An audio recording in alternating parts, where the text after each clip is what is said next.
Olá a todos, aqui é o Kelmer. Vamos iniciar mais um episódio aqui do Bowie Talks, hoje com mais um convidado de alto nível, como vocês merecem. E a gente vai falar um pouco da estrutura que ele tem hoje de go-to-market, que é exemplar e dá para tirar muito insight aí, e como que eles estão trabalhando a BM de forma totalmente integrada aí com as demais táticas e também o time de marketing bem integrado com o time de venda de produto. Então, vou deixar para ele contar mais sobre isso. E se você está gostando aí do Bowie Talks até agora, já se inscreve aí se você estiver assistindo pelo YouTube ou segue se estiver assistindo pelo Spotify. Então, vamos ouvir aqui um pouco, né, dessa história com o Fernando, Head de Marketing da Engineering. Então, bem-vindo, Fernando. Pode contar um pouquinho aí de você e da estrutura de vocês, um pouco da Engineering e como que você tem trabalhado estratégias de marketing B2B, no caso high ticket, como é o de vocês. Bom, primeiramente, obrigado, Kelmer, pelo convite. Tá aqui hoje com vocês, compartilhando um pouquinho aí dos meus conhecimentos. Está sendo aí uma ótima oportunidade também. Falando um pouquinho mais sobre mim, eu sou um profissional de marketing que já atuo no mercado há mais de 15 anos. Tá? Já atuei com empresas voltadas para segmentos B2C e também para segmentos B2B em grandes corporações, tanto nacionais quanto também multinacionais. E hoje eu vim aqui contar um pouquinho mais sobre algumas experiências que a gente tem aí feito no mercado de tecnologia na Engineering Brasil.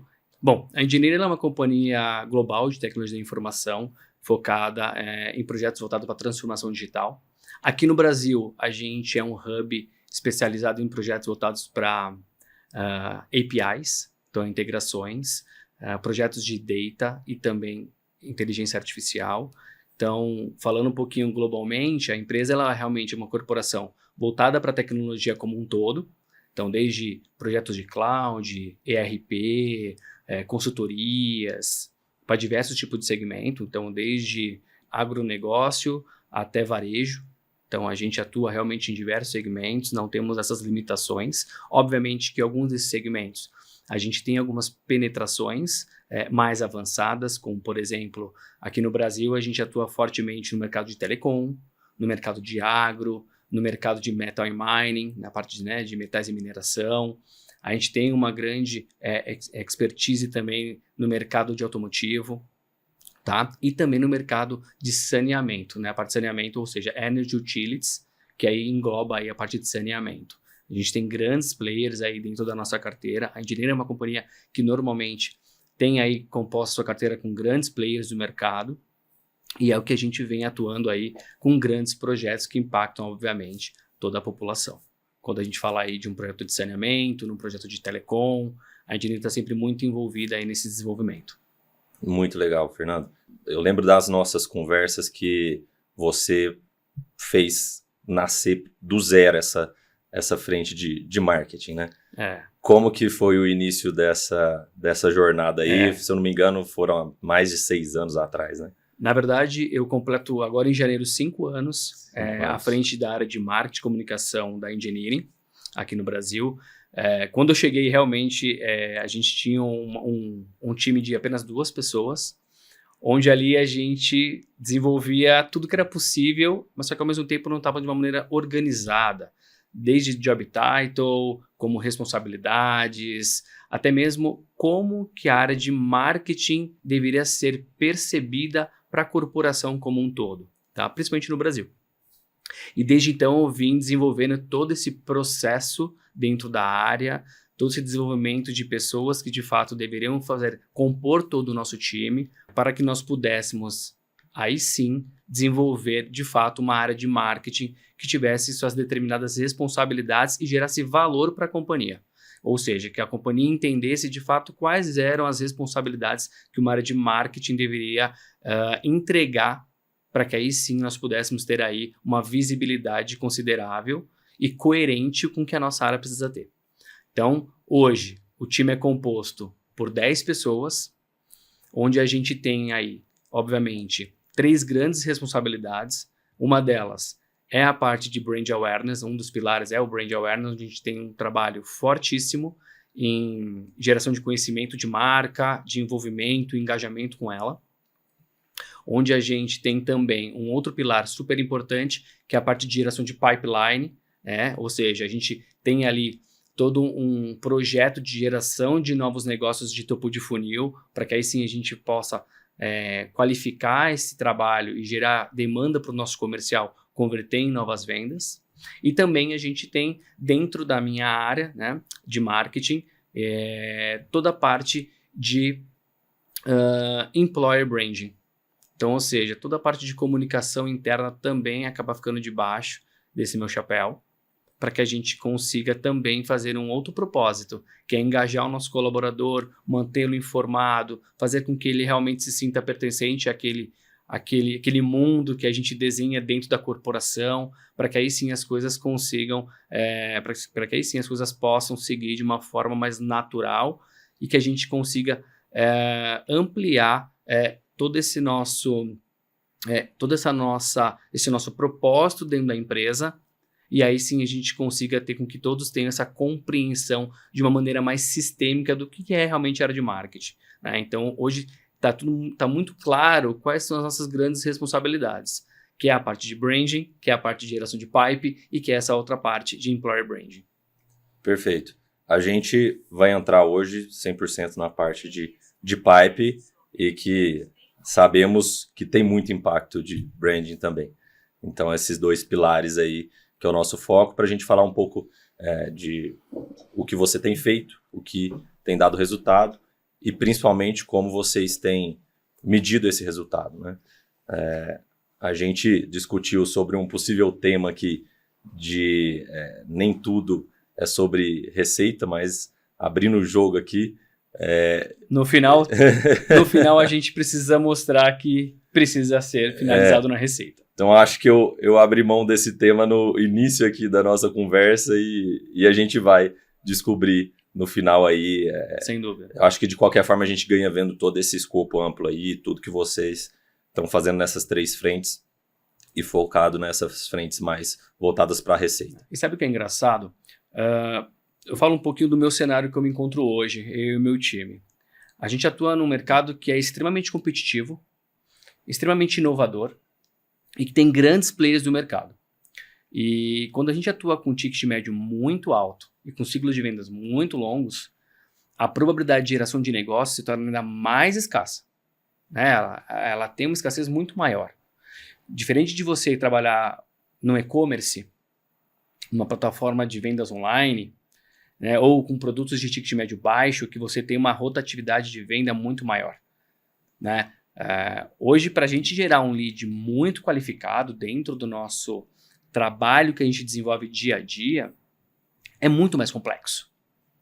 Então, a gente atua com diversos tipos de estratégias que compõem uma a outra para que a gente consiga chegar num resultado tangível, porque não adianta a gente fazer campanhas de performance, né, seja qual é a plataforma de social ou até mesmo parte de Google. No final das contas, a gente quer gerar um lead qualificado. E cada vez mais a gente tem percebido a competitividade do digital ficando cada vez maior. Cada vez mais as empresas têm investido mais, cada vez mais as empresas têm feito conteúdos mais relevantes, cada vez mais as empresas elas têm se destacado com algum tipo de produto diferenciado. Então, assim, cada vez mais a gente tem sentido que não basta apenas a gente colocar todas as nossas apostas numa caixinha só, né? A gente precisa diversificar e complementar toda essa estratégia. É o que eu falo muito para o meu time. Eu falo para eles o seguinte: a gente precisa entender toda a nossa jornada, desde do branding até a geração de pipe. Depois que eu comecei a atuar na engineering, que a gente construiu toda a área de marketing, e hoje a gente, já há algum tempo, na verdade, a gente já tem uma área muito bem estabelecida, com processos estabelecidos, com dashboards estabelecidos, visões que a gente sabe como que a gente consegue mensurar cada tipo de proposta que a gente oferece para o board da empresa, enfim, ou qualquer tipo de estratégia que a gente define internamente. A gente já define seus KPIs para que as expectativas estejam sempre muito bem atreladas e alinhadas, que isso é super importante. Eu falo muito para o time que a gente precisa ter clareza do que a gente está fazendo. do porquê que o seu trabalho, né? Por que estamos aqui hoje nesse podcast? Qual que é o propósito desse podcast hoje? Pô, é a gente compartilhar conteúdo qualificado, é a gente, de certa forma, mostrar para as pessoas que têm outras visões do que elas estão fazendo hoje dentro das suas próprias empresas, entre outros pontos relevantes. Lá dentro de cada área de marketing, de cada empresa, também é assim. Se você tem um colaborador que não tem clareza do que ele está fazendo, o resultado desse trabalho, com certeza não vai ser tão satisfatório como deveria ser. Então eu conto muito com o time de brand e deixo para eles muito claro o porquê que eles estão fazendo aquilo. O que aquilo vai reverberar para um resultado final, porque, de novo, o final é receita. Não adianta a gente investir, gastar e não justificar todo esse investimento. Porque a gente precisa mostrar a efetividade da companhia. A companhia, cada vez mais a área de marketing, principalmente depois quando vier a parte de digital, né, antes de ser todas essas possibilidades que hoje a gente vê na área de marketing, era muito difícil de ser mensurado. E isso já ficou muito para trás. Hoje a gente consegue mensurar tudo, principalmente quando é digital, né? Antigamente eu lembro quando eu iniciei minha carreira no marketing, como era difícil entender uma qualificação de um lead gerado por meio de um evento. Era tudo muito voltado a branding. Branding, ok, mas branding era tão intangível naquela época e hoje ele é tão possível de ser mensurado, né? Seja por uma campanha de social, que você consegue ver por impressão, por alcance, por clique. Isso é branding. Você está ali impactando o seu usuário, enfim, o seu cliente, você está engajando, você está interagindo com ele. Isso tudo são métricas que você pode utilizar. Então eu deixo sempre muito claro, principalmente para o time também de geração de leads, né, que é o nosso outro pilar, que é a geração de pipeline. O que a gente precisa gerar? Eu falei para eles, a gente não precisa de volume, a gente precisa de qualidade. Tendo qualidade, a gente consegue com certeza mostrar mais valor do que a gente está fazendo. Seja 2, 3, 5 leads no mês ou no bimestre, mas que sejam qualificados, porque a gente trabalha, como eu disse, com high ticket, né? E então, para a gente, um único lead qualificado pode pagar toda a operação de marketing, por exemplo. Porque toda operação tem que se pagar. Marketing não é diferente. E cada vez mais marketing está dentro da estratégia das companhias. Né? Eu acho que o grande alcance que o marketing gera para as empresas é algo que só seria possível se você tivesse uma ampla equipe de vendas. E cada vez mais as empresas estão enxugando seus custos para fazer mais com menos. Então, acho que esse propósito de clareza também é super importante para que isso aconteça. Total. E você comentou muito da estratégia de geração de lead qualificado. Como que você estruturou a participação ali de estratégias mais baseadas em contas no meio dessa estrutura? E como que você direcionou esses recursos aí para uma visão de contas e como você mede isso, né? Porque medir o lead e o custo por lead ok, mas numa visão de high ticket como vocês são, que a gente precisa olhar mais, conta, penetração na conta, como que isso está encaixando nessa estratégia de vocês hoje? Aí, voltando um pouquinho para a estratégia e alinhamentos internos, acho que antes de o marketing tentar criar qualquer tipo de estratégia, eu acho que primeiro precisa se alinhar as expectativas com a área comercial. Marketing comercial tem que estar lado a lado, né? Uhum. Então, acho que primeiramente a gente tem que entender quais são as necessidades da área comercial. Time, o que vocês precisam? Então, vamos lá. Time de agro, quais são as metas de vocês? Como que o marketing pode ajudar vocês com essas metas? Poxa, a nossa meta é ampliar o nosso ARPU em clientes que hoje já estão em carteira. A gente só faz farmer, só processo de farmer. Legal. Então eu vou criar uma estratégia para vocês de agro, onde aí sim a gente consegue trabalhar incrementos dentro desses clientes específicos que já estão encarteirados para saber quais de fato vão fazer, por exemplo, um cross-sell, um upsell, se o relacionamento vai melhorar, entendeu? Fazer um trabalho de NPS. Aí você pode criar vários tipos de KPIs voltados para esse tipo de estratégia. Ou, poxa, você vai falar com o mercado, sei lá, Energy Utilities, por exemplo, vou dar um exemplo do nosso mercado. Qual que é o seu propósito hoje? Quais são suas metas? Poxa, a minha meta é trazer new logos. Como que eu faço isso? E aí, diante dessas necessidades, a gente, como marketing, apresenta certas estratégias. Pode ser uma estratégia feita voltada para outbound, ou, poxa, entende que esse mercado ele é muito pequeno. Poxa, acha que vale a pena a gente fazer um trabalho de IBM, e que dentro desse trabalho de IBM a gente seleciona quais são os clientes desejáveis, né? Quais são os seus clientes desejáveis? Poxa, Fernando, desse mercado, a gente já tem 1, 2, 3 clientes super high, né? A gente sabe que são os big players do mercado, mas a gente quer esses outros 4. Então, em cima desses outros 4, é onde a gente vai criar uma estratégia, criando um processo, criando seus KPIs, para que aí, alinhando responsabilidades, porque isso é um ponto muito importante, qual é a responsável do marketing, qual que é a responsabilidade da área de vendas. E a gente não pode ser da área de produtos. Se você é uma empresa de produtos, quais são as responsabilidades da área de produto? Para que aí todo mundo, tendo clareza desse processo, clareza do que vai ser entregue, você monta esse processo. E apresenta esse processo. E faz acompanhamento desse processo com todos eles. Para que eles também possam entender toda essa entrega do marketing. Porque se você não faz esse acompanhamento com essas pessoas, eles não têm esse entendimento. E nem tem que ter, de fato. Porque cada um está muito na sua área. E quando você faz essa evangelização do seu processo, né, do que vai ser feito, quais são os KPIs que vão ser medidos, você alinha a expectativa. E aí você consegue, se você no meio do caminho você entende que não está seguindo para aquele KPI que vocês tinham ali planejado, vocês conseguem criar manobras juntos.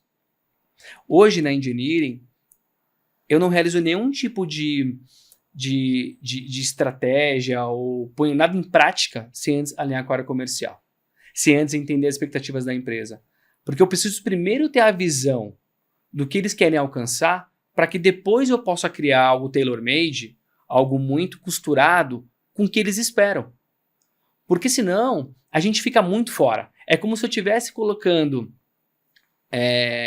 à força ou te vendendo um produto à força que você não precisa.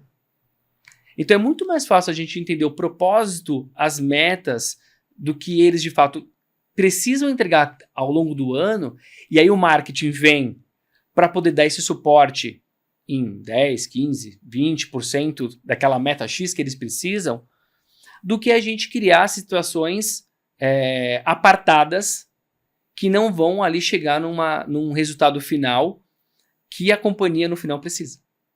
Porque eu acho que todo mundo tem que nadar para o mesmo caminho, né? Todo mundo tem que chegar na mesma linha de chegada, vamos dizer assim, e não cada um para um lugar. Então eu sempre costumo criar muito esses processos, esses alinhamentos, essas conversas de expectativas, para que aí sim eu sento com o meu time e dali a gente começa a desenhar. Nem que seja necessário criar planejamentos individuais para cada tipo de mercado. A gente já fez isso, por exemplo. A gente já fez, por exemplo, planejamentos para um determinado produto que era de uma maneira, uma estratégia, por exemplo, de IBM, como um produto nosso que nós temos de dados e API, ou, por exemplo, para criar um produto X que é voltado para uma solução fiscal, onde a gente entende-se que ali era um ticket médio mais baixo, uma probabilidade de venda, um ciclo de venda menor, onde um outbound, por exemplo, funcionou muito bem. Como, por exemplo, o contrário, o outbound não funcionou super bem para o que nós precisávamos num certo produto que nós queríamos ali pôr no mercado. Então, eu acho que a grande sacada é você entender de fato quais são as necessidades de cada mercado que você tem, no nosso caso, cada mercado ou cada produto. Qual é de fato, o que eles esperam? Pô, Fernando, eu espero que desse produto a gente não venda nesse primeiro momento. Vou dando aqui um exemplo. Eu espero que a gente ganhe alcance de conhecimento de marca. Pô, então em cima disso a gente vai criar uma estratégia que você vai gerar alcance de marca sobre esse produto. E é dessa maneira que a gente vem atuando hoje dentro da Engineering. Sempre muito bem costurado com as necessidades da empresa como um todo. Fernando, o que eu achei legal do que você falou, primeiro, você ter tido a visão e a atitude de ir em vendas e falar como posso contribuir, porque às vezes isso vem de cima, na tentativa de fazer os times conversarem, às vezes parte de vendas, mas essa partiu do time de marketing e uma visão muito clara que é assim que a coisa funciona quando o objetivo é gerar receita. E o quanto você conseguiu engajar esse time de vendas também para contribuir com as suas estratégias, visto que a gente sabe que principalmente no cenário de IBM, tem tarefa para os dois lados, né? E elas são complementares e a coisa funciona. São duas engrenagens que fazem a roda girar. Precisam rodar junto, exatamente. Bom, no meu caso, olhando um pouco para a realidade hoje da engineering, eu acho que a primeira coisa para que a gente consiga ter a atenção desse público, e esse público comercial, é a gente apresentar a estratégia.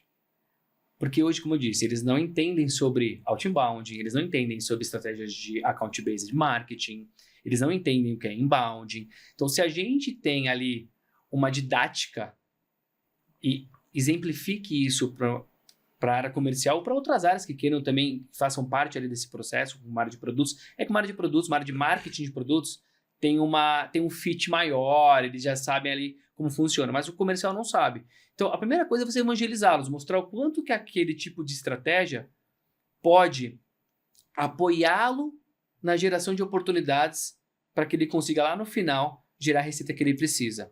Então, a primeira coisa de tudo é apresentar de uma maneira didática quais estratégias podem suportar parte do problema deles e que aquilo possa apoiá-los ao longo da jornada durante o ano com esse tipo de estratégia para alcançar o resultado que ele precisa. Então, acho que a primeira coisa é isso, é estabelecer uma comunicação clara, e tendo o entendimento do quanto aquela estratégia vai apoiá-los, aí a gente começa a dividir. Legal. Só que para isso acontecer, a gente precisa definir alguns papéis aqui. E aí sim, é o momento que você define alguns papéis. E desses papéis, você define quais são os seus KPIs.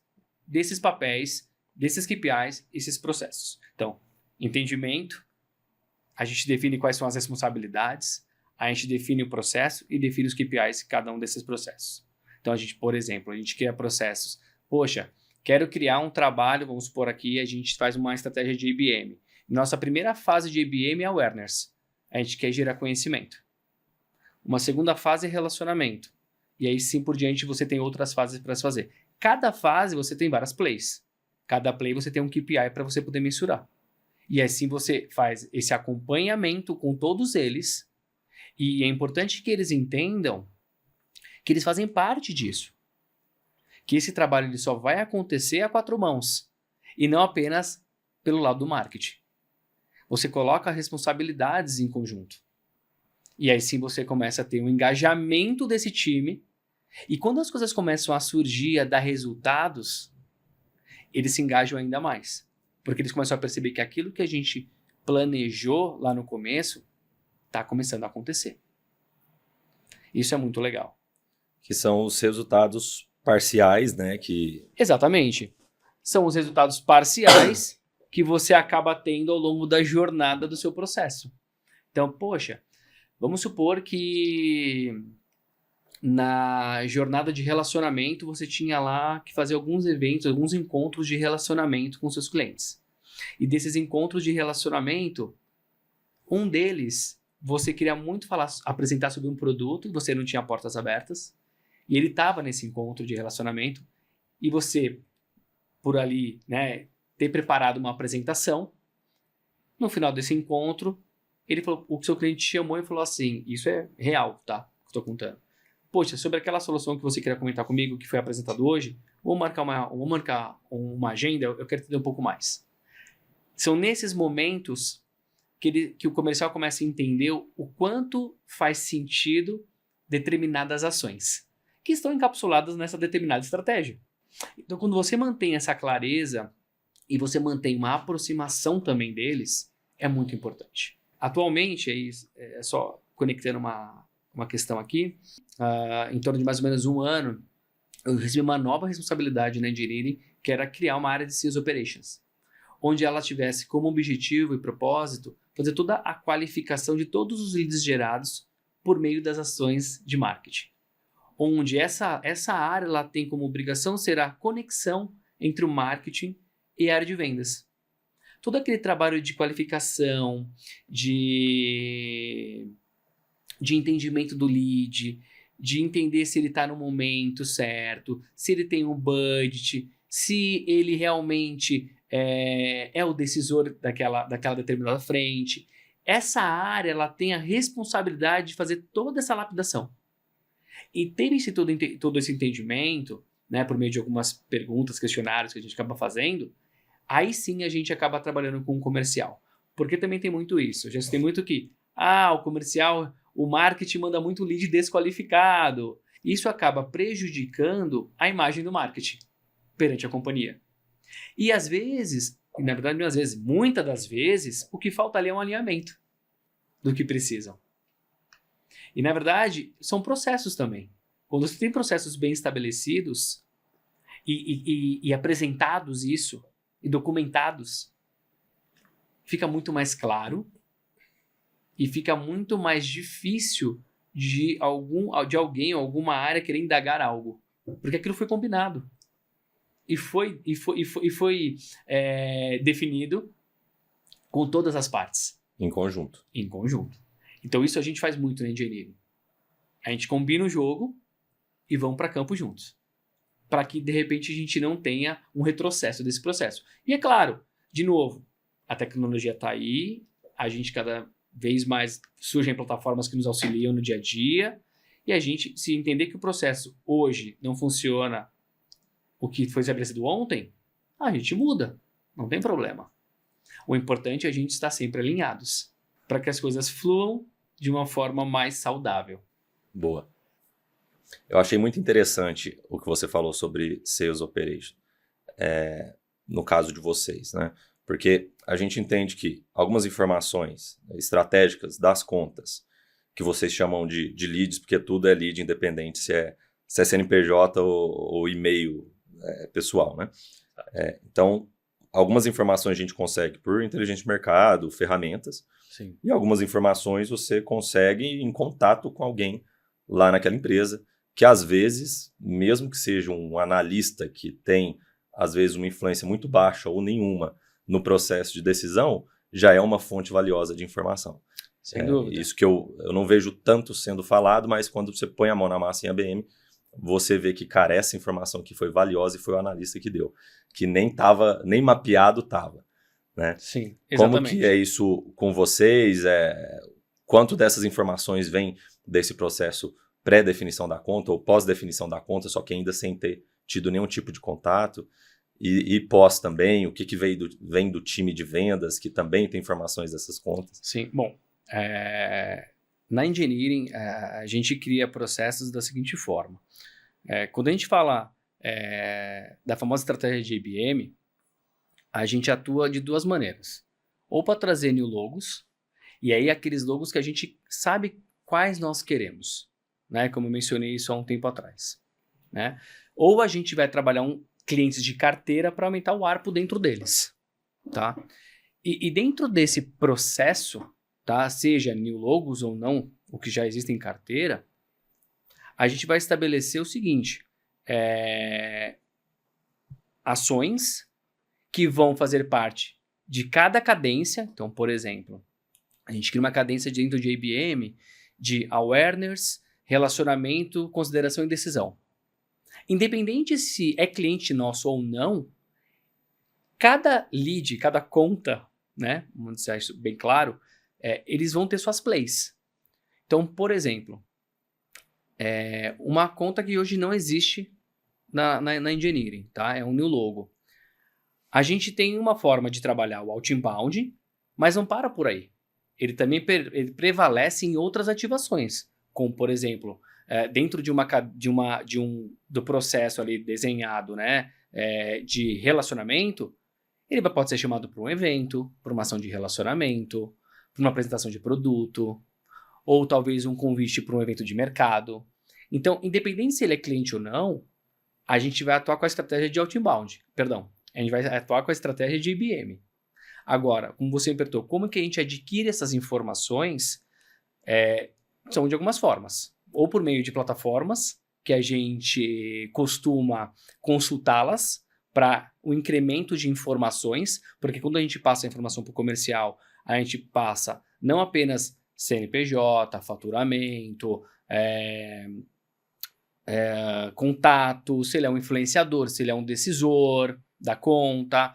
A gente tem um processo de questionários também, onde ali ele tem, e aí é um questionário super segmentados, que são, para determinados produtos é um tipo de questionário, uma consultoria é um outro tipo de questionário, então a gente segmenta até esses próprios questionários, para que quando eles respondam, a gente tenha um termômetro para entender qual é o momento que ele está. Se dali a minha, por exemplo, SDR vai entrar em contato em 15 minutos e entender de fato qual é a necessidade, entender se faz sentido para engineering, ou seja, faz sentido quando eu falo se o cliente de fato está dentro do nível de carteira que nós atendemos, que são big players, né? Ou seja, faturamento está dentro, o nível de decisão está dentro, tem momento de compra ou não, isso ainda não está em momento de compra, ele só quer entender de fato qual é a solução. Porque isso vai nivelando e vai gerando um termômetro para entender quem que a gente aciona posteriormente a isso. Porque talvez eu não perca o tempo do cliente, do Isso nosso você está comercial. falando na captação ativa ainda. Isso na captação, pode ser também receptiva, por exemplo. Mas é uma conta mapeada que acabou convertendo e vocês fizeram um deparo ali. Acontece, exatamente, isso acontece. Vamos supor que a gente queria uma conta X, já estava mapeada no nosso IBM. E essa conta X, ela às vezes cai por meio de campanhas que a gente está fazendo de brand awareness, de conteúdo. E aí a gente faz esse trabalho de lapidação. Até porque parte dessas campanhas são segmentadas para essas contas também. Sem dúvida, sem dúvida. Então, isso acaba acontecendo. Até porque se você pegar um mercado, telecomunicação, o mercado é muito pequeno. Você tem alguns players no mercado, né, obviamente, e você sabe quais você quer ali atuar com eles. Quais você precisa trazer para sua carteira que você ainda não tem, se for o seu objetivo.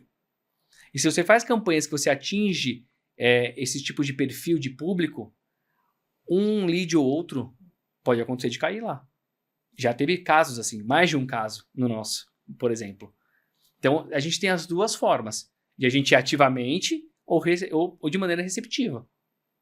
Então, quando a gente vai, por exemplo, de maneira ativa, e aí a gente tem, obviamente, plataformas que nos auxiliam a trazer informações necessárias para que a gente crie approaches mais personalizados para entender necessidade, para entender se de fato qual é o tipo de abordagem que a gente vai fazer. A gente tem plataformas que nos auxiliam com isso. Essas plataformas, eu acredito que sejam Big Data, né, de informações das contas, e dados social das contas, também. essa parte mais básica. E não só Big Data, mas também a parte de social também pra gente é... LinkedIn, orgânico e Sales Navigator. Sem dúvida. Tá. Eu acho que não só Sales Navigator, você tem ali outras plataformas como a Apollo, que traz uma informação interessante.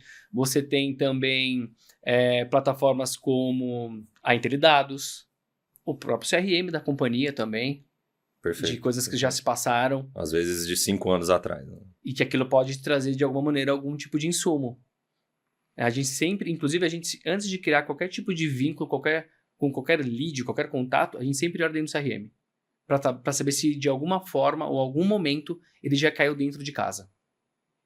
E no caso de vocês deve ser comum, né? Super comum, porque a gente acaba tendo um histórico dentro do nosso CRM que nos auxiliam para que a gente consiga criar até manobras de argumentos na hora de entrar em contato.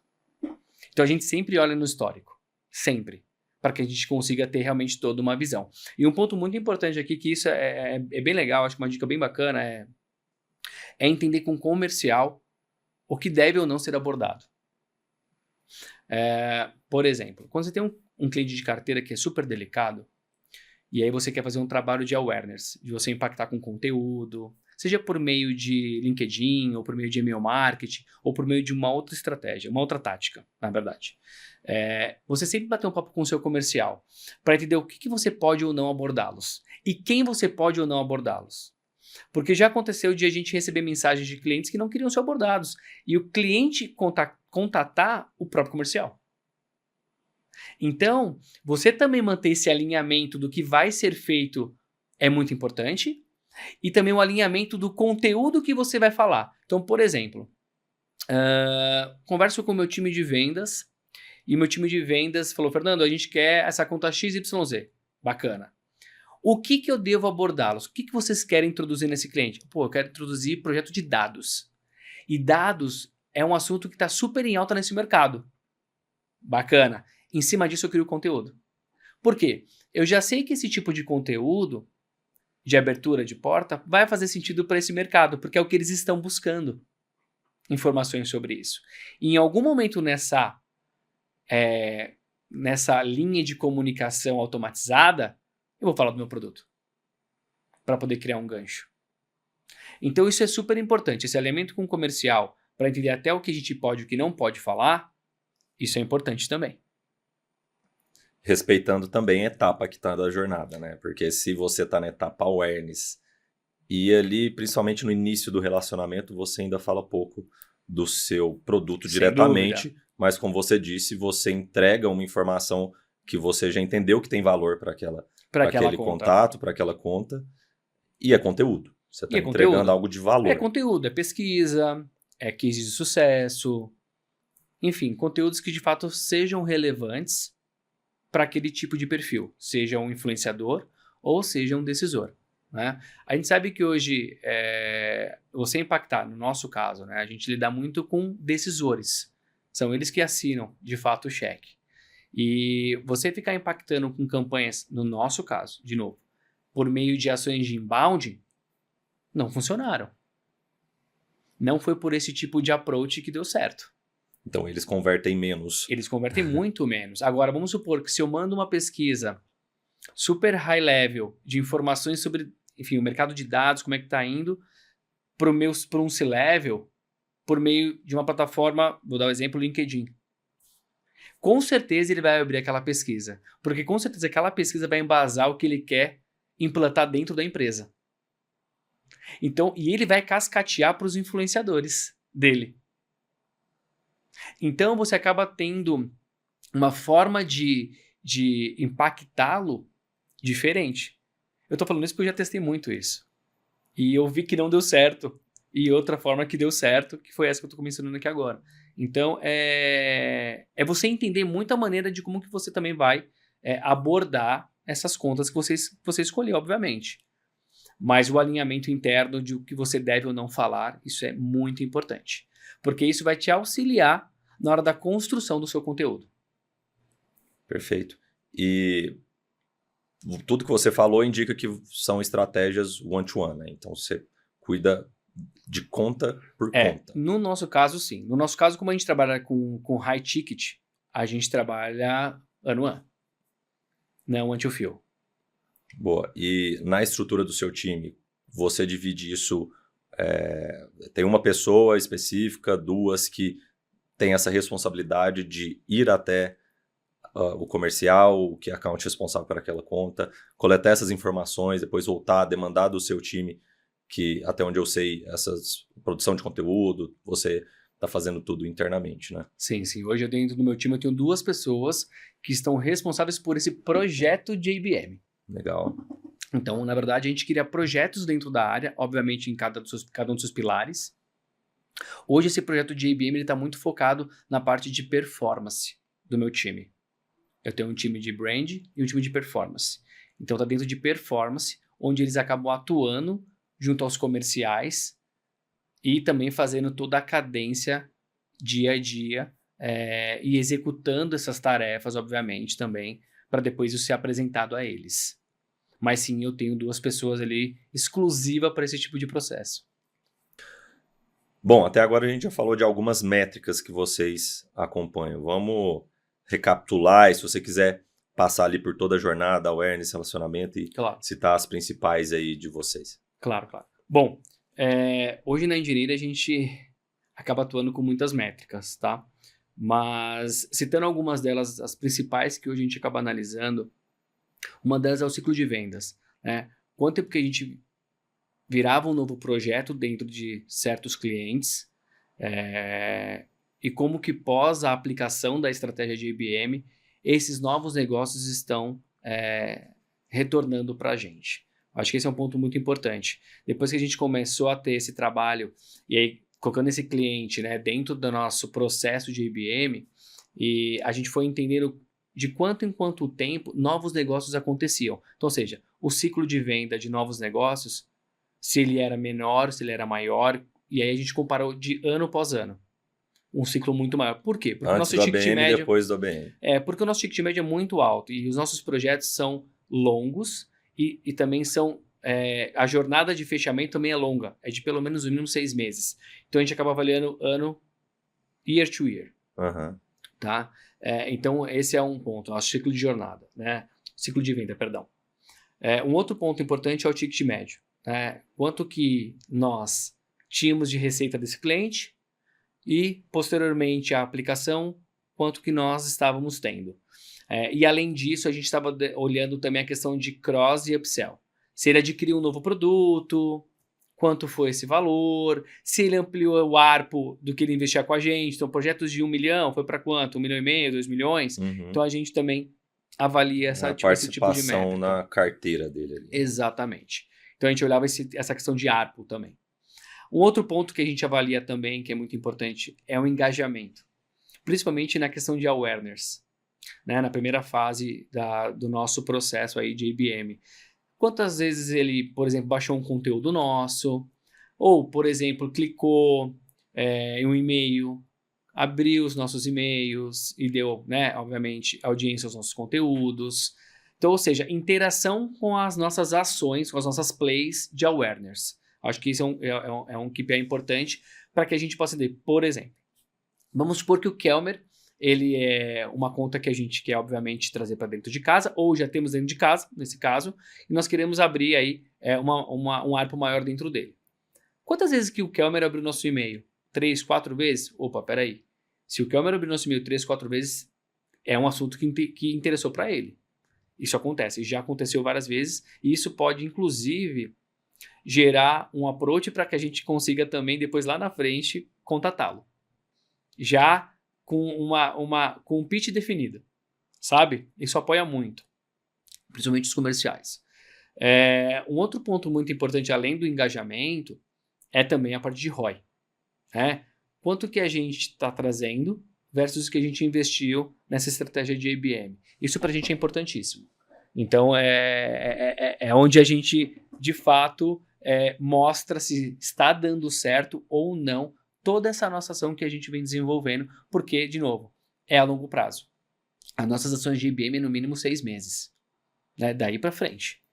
Então, a gente acaba também fazendo esse tipo de comparação para entender se realmente está sendo aí justificado ou não esse tipo de estratégia. De novo, até para que a gente possa repensar, fazer novas releituras do que a gente tem feito aí para aprimorar para as próximas vezes. Tá? Então, acho que esses 4 tipos de métricas são super importantes. Ciclo de venda, parte do ticket médio, engajamento e ROI. Dentre essas métricas aí, tem uma questão um pouco polêmica que é relacionada à atribuição. Né? Então, de tudo que eu estou gastando, o que é relacionado a cada estratégia, ainda mais porque a BM envolve tudo, de certa forma. Sim. Então, falando do ROI, né? Como é para vocês, se é mais difícil ou se você acha que não é um desafio tão grande assim como tanto é discutido por aí, atribuir os investimentos de ABM a ABM ou às vezes até a nível de contas para a gente depois realmente de fato ter esse ROI para ser visto. Normalmente a gente, dentro da engenharia, e eu costumo falar dentro da engenharia porque cada empresa tem o seu formato de trabalho, a sua operação, enfim. Hoje na engenharia a gente tem farmers exclusivos de determinadas contas, tá? Então, quando a gente vai fazer esse trabalho de ROI, a gente avalia valores do que a gente investiu em mídia, valores do que a gente, por exemplo, investiu em geração de conteúdo, quanto custa esse comercial para atuar full time com esse cliente, pessoas do meu time que estão envolvidas nesse projeto. Então, a gente acaba pegando ali todos os investimentos que foram cabíveis para esse projeto acontecer, para que aí sim a gente consiga depois fazer esse processo de ROI.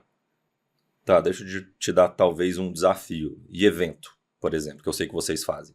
Como você tem um racional padrão para diluir esse custo do evento? Mas aí você fala o evento dentro da estratégia da Play JBM ou eventos, no caso, uma estratégia de eventos? Web Summit, por exemplo. De brand awareness, por exemplo. Porque se for dentro da conta ou um evento interno mais fechado que você chamou só as contas nomeadas, Sim. fica mais fácil. Mas um evento como o Web Summit que vocês patrocinaram. Olha, a gente normalmente, quando a gente faz o ROI dentro de um patrocínio, por exemplo, como um evento de mercado Web Summit, a gente avalia todos os investimentos. E entende-se, obviamente, posteriormente, o quanto nós geramos de resultado com esse evento, para que aí sim a gente consiga fazer se o ROI valeu a pena ou não. De novo, nosso ciclo de venda é longo. Então eu posso fazer um evento em janeiro e novos negócios acontecerem em setembro. Então a nossa jornada, a gente normalmente acompanha obviamente, esses leads qualificados que geraram oportunidades numa jornada praticamente quase o ano todo. E muitas das vezes, não falo poucas não, tá? Muitas das vezes acontece até novos negócios no ano seguinte. Por exemplo, a gente tem um cliente nosso que é uma refinaria, onde a gente teve que desenvolver um projeto de inteligência artificial para trazer um entendimento de quais insetos estavam prejudicando a plantação deles. E a gente teve que criar todo um sistema de Big Data, com visão de computação visual, isso é muito legal, onde identificava por meio de câmeras, onde foram instaladas placas, onde esses insetos eram, de certa forma, eles ficavam presos, né, eles iam ali sendo capturados, identificados por câmeras para que o pessoal analítico, né, da indústria pudesse avaliar quais eram esses insetos que estavam ali prejudicando o plantio deles. Então não são projetos tão simples assim. Os ciclos de venda são realmente muito longos. E é como você falou, dura às vezes mais de um ano. E um projeto desse, você vai ter que fazer uma prova de conceito ali. POC, POV, sem sombra de dúvida. Isso sempre acontece. Grande parte dos nossos projetos hoje na Engineering, sempre a gente acaba aplicando uma POC. Para mostrar como... o custo dessa POC não é baixo. Exatamente. E entra no... Vou dar um outro exemplo. No CAC também. Exatamente. Entra no CAC também, sem sombra de dúvida. Então, por exemplo, uma outra empresa também que é o nosso... foi um projeto que a gente desenvolveu para um futuro cliente nosso, que é um cliente que está voltado para a parte de suínos, onde nós tínhamos ali um projeto de instalar um chip no capacete de cada um desses colaboradores que estavam ali atuando no corte dos suínos. E nisso vinha um laser, tinha um projetor de laser, para que mostrasse exatamente onde o corte deveria ter ocorrido naquele determinado suíno, para que tivesse menos perda. Então, você consegue, além de, obviamente, escalar, né, e ter menos prejuízo para o seu negócio, e entender qual é o colaborador que está sendo mais, no caso, assertivo, produtivo. Então, você tem aí algumas análises comportamentais e do trabalho para que você também possa ter um entendimento disso e trabalhar esses dados para determinadas criações de estratégias, enfim, da empresa. Mas são projetos que realmente levam tempo para se desenvolver. Então, são realmente, de fato, a gente vai avaliar aí um retorno de ROI, muitas vezes, quando a gente faz precocemente com 6 meses, ainda não deu tempo suficiente para a gente avaliar o todo, tá? Então, a gente tenta ter ali uma ponderação e um bom senso nesse momento de avaliação. Fernando, muito bacana esse exemplo, dá para ver que é realmente complexo, né? A entrega de vocês, as soluções que vocês trabalham. Então, isso reforça ainda mais, né, que no ABM, a aplicação do ABM é muito aderente para casos como o de vocês, né? Sem sombra de dúvida, principalmente porque a gente atua, como eu falei, com tickets realmente high tickets, né? Como vocês costumam dizer. E é muito importante que a gente tenha o entendimento dentro da corporação da maturidade que nós nos encontramos. Às vezes você vai se deparar com áreas que são extremamente maduras para adaptar certos tipos de processos ou até estratégias, e outras nem tanto. E aí que entra a questão de você evangelizar esse tipo de estratégia. Por isso, quando eu falei lá no começo que é importante que a gente, quando a gente, como uma área de marketing, ela quer providenciar e quer incrementar algum tipo de estratégia, É importante que tenha uma didática explicativa, que você informe o quanto esse tipo de estratégia ele vai cooperar para o resultado final da companhia e como que aquilo vai ser aplicado. Então, a primeira coisa é você ter uma visão sistêmica de como hoje a corporação se comporta, essas áreas que vão estar envolvidas nesse processo se comportam, para que aí sim você entenda a maturidade se você consegue ir adiante com determinada estratégia ou não. Então, acho que esse é um ponto muito importante. Eu acho que depois de você entender essa maturidade, as áreas que vão estar envolvidas e comprometidas com esse processo e com essa estratégia, aí sim você começa a criar quais de fato são as ações e táticas que serão implementadas e posteriormente isso, quais serão aí, obviamente, os KPIs. Eu acho que antes até dos KPIs, quais são os papéis, né? Quais são as responsabilidades de cada área, para que aí sim, depois, quais são os KPIs que serão mensurados e acompanhados ao longo dessa jornada desse projeto.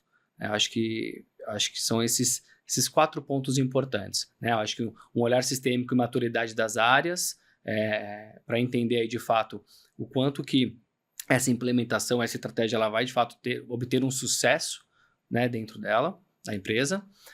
Um outro ponto importante, e aí recapitulando, é a parte, além dessa visão sistêmica, como também definição de processos e papéis e responsabilidades, e depois, obviamente, os seus KPIs que serão mensurados. Perfeito. Isso dá um gancho para a gente finalizar aqui. Eu queria trazer os principais pontos que, do meu lado, eu acho que valem muito de exemplo, né? E você já falou praticamente o que seria o primeiro, que é esse alinhamento entre os times, né? No caso de vocês, principalmente com o time de vendas e o time de produtos. Acho que isso é um dos destaques aí, e como isso partiu do time de marketing, né? Porque dá para partir de diversos lugares, de várias formas, de uma liderança específica do CEO, do time de vendas. Sem e dúvida. Foi legal que no caso de vocês partiu especificamente da área de marketing. Então acho que isso é um ponto-chave aí. Segundo, como vocês fizeram isso acontecer na prática? Porque esse alinhamento não é só venda, chega aí, vamos ver o que dá pra gente fazer junto aqui, como eu posso te ajudar. E aí, beleza, entendi como, e vou fazer meu trabalho aqui, e daqui um ano a gente conversa de novo para eu ver dos próximos objetivos do próximo ano como eu posso ajudar. Não é. Não, exatamente no dia a dia, e é um pouco do que você falou agora, tem que ter processo para isso, tem que ter acompanhamento, responsabilidades. tem que ter papéis, tem que ter responsabilidades, para que todos estejam comprados, né, digamos assim, com o projeto. Né? E se você não tem um acompanhamento, eu acho que isso até eu coloco como papel do marketing, criar esse acompanhamento e tentar mostrar por meio de... Aí fica a critério de cada um, mas por meio de dashboards interativos, por meio de apresentações em PowerPoints, enfim. Aí fica a realidade de cada empresa. Mas ter o acompanhamento que seja semanal, quinzenal, mensal, é super importante para que você permaneça engajando esse time que está cooperando para que isso aconteça. Para que eles entendam que, de fato, esse processo está avançando. E não simplesmente foi apresentado, foi implementado de certa forma e não está se enxergando mais como que ele está evoluindo. Então é importante, sim, esse engajamento e esse acompanhamento. E além disso, e você falou muito também, falou agora novamente da maturidade de visão de métricas que vocês têm, que contribui, lógico, para esse alinhamento, porque a gente vai ter as métricas ali de resultados parciais, né? A gente não vai, principalmente no cenário de vocês, implementei a BM hoje, daqui 6 meses a gente está já com novas vendas de milhões. É impossível. Sim. No cenário de vocês é impossível, se essa estratégia está nascendo hoje, em 6 meses ela não vai ter venda, né? Mas as métricas parciais, então, essas contas aqui que a gente definiu 6 meses atrás, a gente abriu relacionamentos que a gente não tinha ali. A gente está engajando essas contas, né, que foi uma das metas que você citou, por conta dessas estratégias. Então, para finalizar, essa visão de métricas eu gosto muito, assim. Super importante. Super importante você entender de novo. Aí vai para a realidade da empresa de novo. Sim. Hoje a gente sabe, e é muito claro para nós, que o nosso ciclo de venda é de no mínimo 6 meses. Então a gente tem que entender que é daqui para frente que a gente tem que começar a avaliar. Óbvio, se isso acontecer de uma maneira, né, que antecipe esses 6 meses, melhor ainda. Mas a gente sabe o quanto é difícil. Pela complexidade, enfim, pelas tecnologias que a gente utiliza. enfim, por toda a questão de valores, de projetos, tudo isso causa essa questão de um ciclo maior aí de concretização de projeto. Então, é importante que a gente tenha essa maturidade e que o board tenha, as pessoas que estejam envolvidas também esteja claro isso, né? A gente brinca, né? Às vezes, a diretoria acha que a gente faz um evento, aí surge lá 200 leads. E aí a gente vai criar, obviamente, a questão de termômetro do que realmente é interessante e do que não é, e acho que em 2, 3 meses as coisas vão acontecer, e não só assim, não é assim que funciona, pelo menos no nosso caso. Então a gente sempre costuma permanecer com essa realidade para que a gente permaneça também com as expectativas super alinhadas, para que aí sim as coisas realmente aconteçam conforme devem acontecer.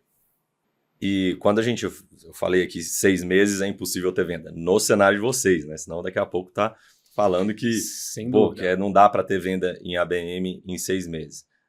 Primeiro depende do cenário. Geralmente eu falo que pega seu ciclo de vendas e acrescenta 5 meses, pelo menos, para maturação do projeto ABM. Então, ciclo de venda mais 3 a 6 meses, dependendo de cada negócio. A maturidade vai de empresa para empresa. Às vezes o produto é muito novo. Total, isso influencia. Depende muito do mercado. Às vezes o seu produto tem uma penetração que realmente tem uma necessidade maior de investimento. Às vezes a empresa ela não é uma empresa extremamente conhecida no mercado. Isso, de certa forma, dificulta a penetração. Então você tem várias variáveis que podem impactar ali no ciclo de venda do seu produto, seu ticket médio, enfim. São coisas que você precisa, obviamente, olhar para dentro de casa, avaliar a sua realidade, e em cima dessa realidade, sim, você propor aí, estabelecer um ciclo que faça de maneira adequada para que você consiga entender se seu projeto ele vai ser um sucesso ou um fracasso. Né? Então, é importante você ter essa clareza, esse entendimento, e eu acho que não só a área de marketing, mas a área de marketing também tem que se manter se auxiliando com outras áreas, para que eles consigam também ter esse entendimento mais claro e criar projetos, se for no caso a longo prazo ou se for no caso a curto prazo. E é legal isso de que vamos avaliar o cenário, nossa realidade e entender, beleza, com base em tudo que a gente estudou sobre IBM, o que é factível para nós. Eu lembrei que no episódio passado, a Mônica e a Cris comentaram que quando eles iniciaram lá na Kyndryl, era 6 a 12 meses. Certo. Então, 6 meses eles começaram a avaliar e já viram alguns avanços, mas o checkmate ia ser mesmo ali nos 12 meses para, beleza, go ou no go, com tudo que a gente fez até hoje. Então, isso é bem maduro. Eu imagino, é uma visão muito madura da coisa. Exato, acho que a Kyndryl tem um perfil muito parecido com a Engineering. Sim, nível de complexidade de venda, complexidade e target, segmentos. Sim. Então, ter essa maturidade e buscar um entendimento do como isso encaixa na nossa realidade, né? Mas, exatamente. E aí, com isso, a BM vai demorar 6 meses para maturar, 1 ano, beleza, disso acrescenta o ciclo de vendas e aí você tem um prazo ali saudável para você medir esse projeto com maturidade, né? E no meio do caminho, avaliando as métricas intermediárias aí de resultados parciais e métricas de, como que a gente chamava? Resultados e de vias de resultado, né? O que não quer dizer, e aí acontece também, isso pode confundir as pessoas, que uma ação dessa de awareness pegou uma conta que estava muito no momento de compra. E com 2 meses, depois planejou ali 1 mês e meio, 2, no terceiro mês você colocou mídia direcionada para rodar, eu atingi uma conta que estava muito no momento de compra. Como tudo na vida tem as suas exceções. Total, e mas nesse aí caso, é exceção. Também é exceção, é tratar como exceção de fato. Exceção. Então, pode acontecer, mas não podemos trabalhar com essa expectativa. Exatamente, em cima desse cenário. Eu Exato. acho que a gente precisa entender a nossa realidade, e em cima da nossa realidade, aí sim a gente, com certeza, cria aí os processos cabíveis. Perfeito. Então, do meu lado, gostei da forma que foi feito o alinhamento com o time, como que você e seu time fizeram isso acontecer na prática no dia a dia com processo e definição de responsabilidades. E, por último, a maturidade em métricas. Do seu lado, você tem uma dica final aí para a gente, além de tantas dicas que você já deu, como que você compila isso numa dica final para a gente finalizar? Olha, eu eu converso muito com o meu time referente de como que as coisas vêm dando certo na nossa área. É a gente se manter sempre aberto a entender como que as outras áreas atuam. Porque às vezes a gente quer fazer algo acontecer, essa turma jovem quer desafios. Eu também sou jovem, não quer dizer que eu não seja jovem, mas querem desbravar, querem fazer coisas novas. Sim, é muito legal, é muito bacana. Mas vamos entender de fato o cenário que nós nos encontramos hoje. E vamos entender se aquilo de fato faz sentido para o momento que estamos. Então, se mantenha aberto, entenda como as outras áreas estão trabalhando, entenda que somos uma única empresa, não existe essa coisa de silos, quebre silos. Porque é só dessa forma, quando você quebra silos, você entende como a sua área parceira atua e você entende a dor dela, principalmente uma área comercial, que o marketing atua muito junto ao comercial cada vez mais, e é assim que eu acredito, você consegue de fato apoiá-los da melhor maneira possível. Então, eu acho que é uma mensagem que eu posso deixar.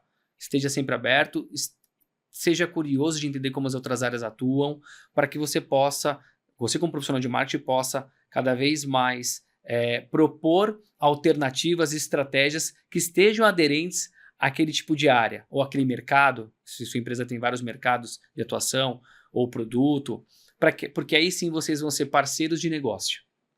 Entende? E aí não vai ficar aquela situação de um jogar para outra área, uma área que não deu... O marketing que não está dando lead qualificado, não, mas a área de vendas que não está convertendo, e aí acaba com essas questões. Eu queria muito dizer que isso é coisa do passado. Isso é coisa do passado. Eu queria mas dizer. Não é. Eu queria dizer, não posso. Exato. Exatamente. Então, assim, tira isso como algo... Deixa isso no passado, acho que é legal. Deixa isso no passado e crie outra realidade. E tem que partir de todo mundo também. Tem que partir de todo mundo. E se não partir de todo mundo, que parta pelo menos de uma área que faça uma evangelização com as outras. Porque tem que partir de alguém. Sim. Então, pelo menos lá na engenharia, eu sempre deixo isso muito claro para o meu time. Não sabe do que está acontecendo ou qual é o processo dessa área? Vai lá, conversa com a pessoa. Tente entender o que ela precisa. Porque seja cliente interno ou cliente externo. Né? Como marketing, a gente tem muito cliente interno. Área comercial, time de pessoas, compras. A gente lidar com várias áreas, né? Área de produtos. Então, a gente sempre entender o que realmente, de fato, é a realidade deles, como é que eles atuam, para que aí sim a gente, em cima disso, possa propor estratégias que sejam aderentes à realidade. E aí sim a gente consiga fazer com que a jornada de todo esse trabalho ele se torne uma jornada gostosa, uma jornada que tenha sucesso lá na frente e não seja tortuosa. Perfeito. Essa dica aí, eu pensei, o que dá para entregar mais, além de tanta dica que a gente já, e você principalmente, trouxe até agora. Então, acho que ainda assim finalizou muito bem. Fernando, muito obrigado pelo seu tempo, por ter compartilhado esse tanto de conteúdo, informação, dica, insight, né, do que você vive no dia a dia, na prática, né, na linha de frente, né, no marketing da Engineering, e foi exatamente por essa razão que a gente acreditou que seria um excelente convidado aí para a nossa audiência. Então, obrigado. Imagina, Kelmer, eu que agradeço a participação, o convite e por ter ali, enfim, compartilhado parte aí do meu dia a dia, parte dos meus aprendizados, conhecimentos, enfim. Eu que agradeço, espero que vocês tenham super sucesso aí com o podcast de vocês. E caso precise de mais uma vez eu estar aqui, conte comigo. Vai ser uma honra estar aqui mais uma vez com vocês. Eu acho inevitável, porque daqui 6 meses eu acho que você vai ter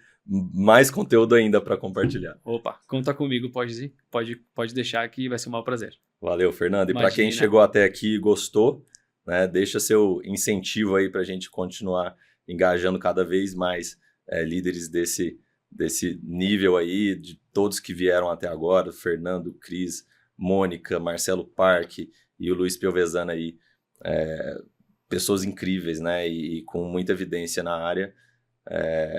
Inclusive, a gente vai trazer pessoas que não têm, talvez, tanta evidência, mas que estão entregando muito, né? Então, a nossa lista está extensa de gente boa. Então, continua acompanhando, segue no Spotify, se inscreva no YouTube e tamo junto. Até o próximo episódio. Valeu. Valeu, Fernando.